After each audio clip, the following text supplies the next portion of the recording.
G'day players and welcome back to Wednesday Night Live. I'm your host Josh Schonafinger, and tonight we're going to take a look back and a look forward with our coaches of what we've done and what we've got coming up in Phase 2. We'll also be announcing our first competition winners and previewing some guests for our next live show on Sunday. We'll start though by looking back at our last phase of training.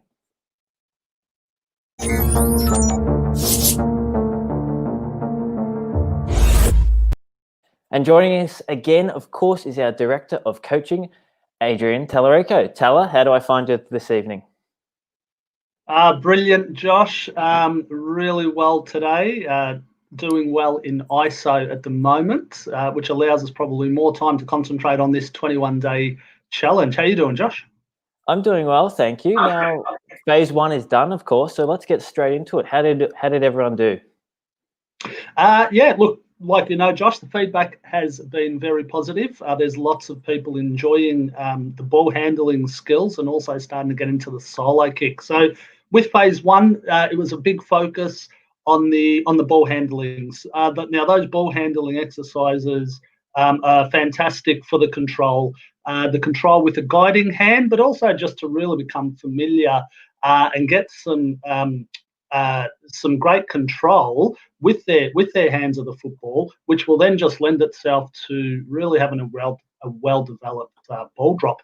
Then we also worked on the solo kick that we've got on screen here. So we started with level 1 and level 2 of the solo kick. And the solo kick, like we explained, Mick and I, in the overview, the solo kick's brilliant because it takes away the movement and momentum which the players would have experienced while they were practicing their solo kick, and it allows them just to focus on things like manipulating their foot and their ankle and how does that change when they kick the ball, and also focus obviously on the ball drop, Josh. So yeah, Phase 1 is done and dusted, and we're ready to get into the Phase 2 as well. Yeah, the feedback I've heard has been really positive, Talla, so that's great to hear. A lot of the players actually have said that the ball handling was really enjoyable, but want to know what other things can they do regarding ball handling. Do you have any advice down that path? Yeah, sure. Look, in regard to the ball handling, those ball handling activities that we've included in Phase 1, they can actually be done all the time. I know Josh mentioned with some feedback about the ball handling, there were some questions about how often, is there an optimal time, or should they limit the amount of time they're doing the ball handling? The beauty with those ball handling is they can be done as often as the player wants. Probably the critical thing with the ball handling stuff that Mick and I continuously will continue to push is being able to make sure that you've got an appropriate size football for the age of the player. Having a larger size football that's too big for the player is even more difficult to perform the ball handling, and it limits a lot of that development that they can get from that. So appropriate size football and ball handling, that can be done as often as they possibly can, Josh. Great. So correct size footy and do it as much as possible. That's pretty good. Now, onto that's the review done. How about the hit the post and the triple M that's been posted on the member page? Can you just remind our players what the go is there? Yeah, sure. So while the triple M relates to our 3 M's, mindset, minutes that matter, and motivation, and those documents is always available throughout the 21-day challenge on the member page. It's a really good tool for players to use. One to look, it's always great to make sure. Sometimes you do go off track. Most of the time, in 21 days, and when you're passionate about it and you're here to learn, there's probably going to be a few times when that happens. But if it does happen, those triple M document will definitely help get them back on track. But it's also a great reminder of where we want to get to. So when we're doing something and we want to succeed at it and achieve, it's always a good reminder to go back to that triple M document and ask those questions and answer them to yourself, because it allows you to understand and just visualize where you want to get to and why you started the 21-day kicking program. So, Josh, that's the triple M. With the hit the post, brilliant activity to it's used as a benchmark assessment. So look, I suppose you could think of it like when the children do assessments at school.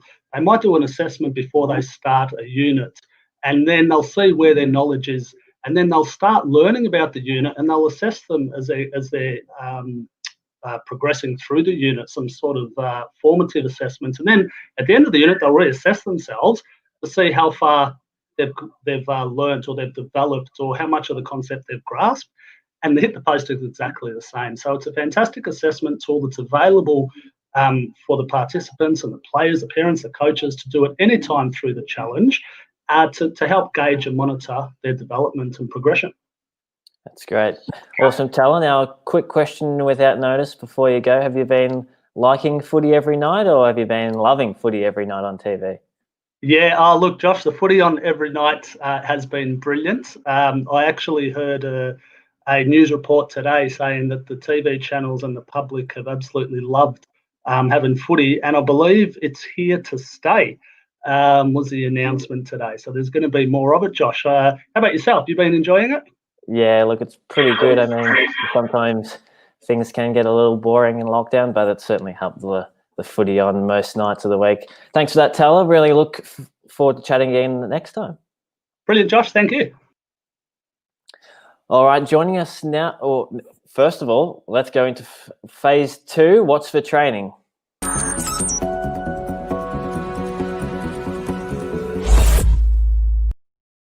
Joining us now for segment 2 is the head of football, Mick Talbot. Mick, how are you tonight? I'm good, Josh. How are you? Very well, thank you. Now, give us a bit of an insight into phase 2 training, can you please? Yes, so we've done phase 1, which is fantastic. It's exciting. So as Tala mentioned, you did your ball handling, your solo kick to get used to the feels of kicking. Now we're going to focus on the ball drop, and also some balance in our kick as well. So we're going to have some new drills to do. We're going to do our ball drop, our kneeling and bouncing. So that's really focusing on getting control of the ball when you're guiding the ball to the point of release. We're going to be, by the way, Josh, there's actually 2 levels to that. So as Tala's mentioned, choose your level. So that is for the level you're at. Choose the proximal learning level. So you're not trying something that's too hard, and you're not trying something that is too easy. We've also got the crane kick, which I know is one of Tala's favourite drills, because the crane kick you can actually use to work on many different parts of your kick. You can really focus on one particular part, but there's that many different parts you can focus on that you can do the crane kick for nearly the whole year, and you'll be able to focus on a new part. And then you'll be able to do it the next year and focus on new parts. So it's a fantastic drill. And we're also going to do arm on the fence, which is going to introduce our balance arm, which is also very important as well. I had no idea that the kick could be broken down in so many ways, but there you go, and they're all pretty important as well. Now, Mick, explain to us why the contact phase of the kicking technique is so important. Why does that matter so much? Yes, so we mentioned the contact phase on Sunday, because it was my little tip, Josh, for all the players at home to beat Coach Adam at the Beat the Coach Challenge. And with that, the reason it's so important is because we want to be able to hit the sweet spot. And the reason why the ball drop is so important is because we want to be able to control the ball down into the impact zone, which is going to allow us to hit the sweet spot on our foot. Because if you think, Josh, if you hit the ball on the outside of the foot, where do you think the ball's going to go? Well, it's going to squirt off to the side. Yes, that's right. So we want to make sure we're hitting the sweet spot. So being able to guide the ball down and have really good control is really important, to then hit that sweet spot, which will then allow us to kick the ball consistently. Excellent. Now we've got obviously the Beat the Coach Challenge that's running, or has it finished run? Is it still open? No, so the Beat the Coach Challenge against Coach Adam is still running. So you've got until Sunday to get your videos in and go into the draw to win one of our fantastic prizes by beating Coach Adam at the Beat the Coach Challenge. Now, speaking of challenges, we've already got some winners. So let's jump into our first winners of the week. Fantastic. But before we can announce the winners, Mick, we all know too well, technology, we've had some issues. So we know that there have been lots of questions submitted for our coaching Q&A this Friday, but in the back end of our system, there have been a few little gremlins playing a few tricks. So please resubmit your questions if you've entered them, and we'll make sure that we get to them all at our next coach Q&A. Okay, so to do so, just jump onto the Ask the Coaches page, which you can find via the main page of dfsonlinefootyacademy.com.au. Okay, Mick, you ready for this? It's time for the winners. Drum roll, please. What I wait.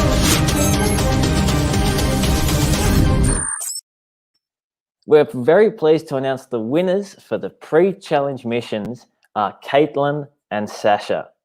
Congratulations to you both. You both win a video kicking analysis to be conducted by yourself, Coach Mick, and of course, Coach Tala, who we spoke to earlier in the show.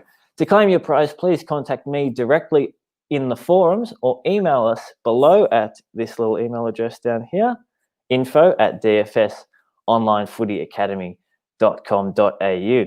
However, the prizes for the week don't stop there. 2 Sharons will be given away this Sunday for the Beat the Coach Challenge winners. How exciting is that? So if you haven't submitted your entry yet, please visit the Beat the Coach Challenge page, which you can access via your home page. Now, let's just go to this Sunday, where we'll be announcing as well more winners, the first Return to Sport signage winners. The Return to Sport signage is the essential signage your club will need before the next junior football season. It's easy to install, and it will ensure you're operating in line with AFL and government guidelines. To put your club in the running to win, all you need to do is complete your training modules for the week. Remember, you must click complete at the bottom of the page to ensure your training module is marked complete for your chance to go into the draw. Mick, have you submitted your club for the Sports Signage Challenge? I definitely have, because what an awesome prize that is for your local club to win. And that is brilliant. And congratulations to our winners so far. Yeah, well done, Caitlin and Sasha. Keep those challenges coming in. We love to see your videos, and they're getting better and better, we can already tell you. So just like that, we've completed phase 1 of the 21-day kicking challenge. A round of applause and pat on the backs to you all. Your training activities for phase 2 will be available to you tonight. Isn't that right, Mick? Yes, tonight you can go on, get yourself prepared. So first thing tomorrow morning, you can get started straight away. I'll see you all again on Sunday to preview your upcoming training activities and to give you a clue about the next Beat the Coach Challenge. I think you've got that clue up your sleeve, Mick, so looking forward to that. We'll also be joined by a brand new DFS coach. So continue with your training, check out the phase 2 training modules, and make a start on submitting your challenges. Mick, see you next time.